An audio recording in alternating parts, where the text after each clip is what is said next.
Kembali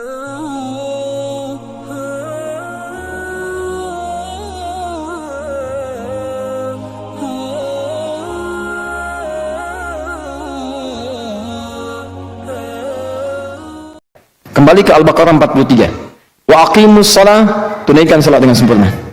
Wa atuz zakah, keluarkan zakat dengan tulus, jangan pamrih. Tapi tidak berhenti ayatnya sampai situ. Padahal Allah bisa cukupkan. Salat selesai, zakat selesai. Tapi tiba-tiba ayatnya berbunyi waraka'u ma'raki'in. Rukuklah secara sempurna bersama orang-orang yang rukuknya sempurna. Dalam kaidah ilmu balaghah ada yang disebut dengan am wal khas, khusus dan umum.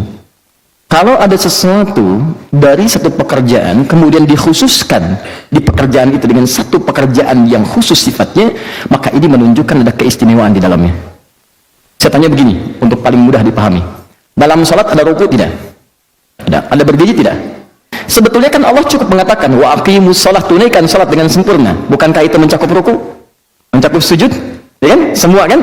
Tapi ketika Allah mengkhususkan ruku di akhirnya waraka'u ma'raki'in, dan rukuklah dengan sempurna seperti orang-orang yang ruku sebelummu, ini menunjukkan ada keistimewaan dalam ruku sehingga dia disendirikan dari gerakan-gerakan salat yang lainnya. Paham? Nah, kalau cara berpikir bisa dipahami, kita akan bertanya, Ustaz, apa keistimewaan ruku itu dibandingkan dengan yang lain?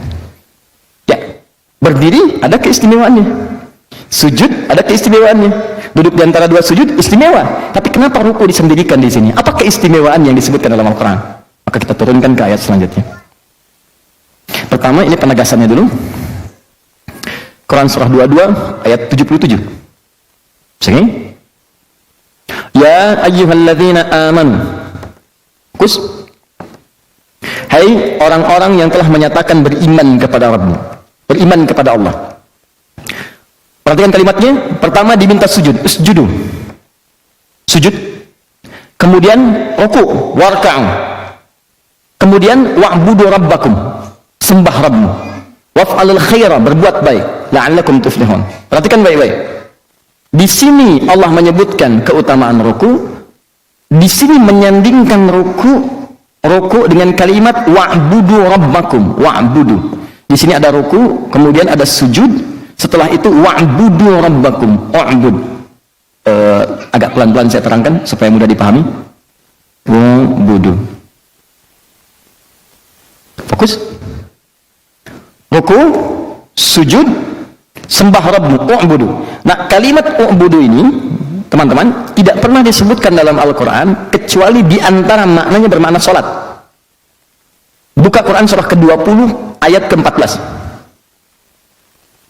Innani anallahu, kata Allah, saya Allah. La ilaha illa ana. Enggak ada Tuhan yang wajib disembah dan dipertuhankan kecuali saya. Fa'budni, fa'budni, sembah saya. Fa'budni, u'bud. Nih. Kalau bentuknya jamak, u'budu ini. Fa'budu, u'bud itu tunggal, fa'budu itu jamak bentuknya. Karena itu ketika kita menyembahnya, kita katakan di pertemuan lalu, iyyaka na'budu. Masih ingat? Iyyaka na'budu. Nah, kalimat iyyaka na'budu bukankah diucapkan dalam salat? Ya, karena itu setiap ada kalimat u'budu, u'budu, u'budu, u'budni, itu makna pertamanya salat. Lihat sini, apa korelasinya dengan ruku? Seakan-akan Allah ingin menegaskan di ayat yang ini. Lihat baik-baik, kalau yang ini rukuklah bersama orang-orang yang ruku, tunaikan ruku secara sempurna. Kalau yang ini, hei, ada yang penting dalam ruku ketika engkau tunaikan salat itu. Jelas? Tunaikan ruku dengan baik, sujud dengan baik, dan tunaikan salat dengan sempurna menyembah Rabbmu ketika engkau beribadah kepada Rabbmu. Ada isyarat di ayat yang kedua ini ketika mempertemukan, menyandingkan ruku dengan kalimat ibadah. Seakan-akan Allah ingin katakan begini rahasianya, hei, saat ruku dekatkan dirimu dengan Rabbmu, pasrahkan untuk menyembah Allah saja, bukan pada yang lain. Kenapa isyarat ayat ini muncul? Ini kisahnya. Dulu orang Romawi, orang Persia, kalau ingin menghormati rajanya, maka di antara kebiasaan mereka yang Romawi, dia akan ikatkan tangannya begini, kemudian dia ruku begini. Jelas? Ini adalah simbol kepatuhan, ketaatan, dan juga dikultuskan sebagai penyembahan kepada rajanya, ruku mereka. Ada di antara mereka yang sampai sujud. Kita lihat misalnya kayak ada film-film kolosal yang zaman dulu itu, Kan suka ada gerakan-gerakan demikian, kan? Begini, kemudian ruku seperti ini, ya, membungkuk, ada juga yang sampai sujud. Allah turunkan ayat di sini, Allah katakan, ruku dan sujud hanya untuk disampaikan kepada Allah saja. Di ketika Anda pengen ruku, bukan sekedar ruku, bukan formalitas ruku. Kalau cuma ruku, jangankan Anda, yang non-muslim pun bisa ruku. Yang Romawi sudah ruku, yang Persia sudah sujud, anak-anak kecil juga bisa. Yang saya inginkan di ruku itu adalah kepasrahanmu saat ruku, dan engkau sedang berhadapan denganku. Hadirkan kepasrahan luar biasa, hadirkan penyembahan yang mutlak seakan-akan kau merasa berhadapan denganku.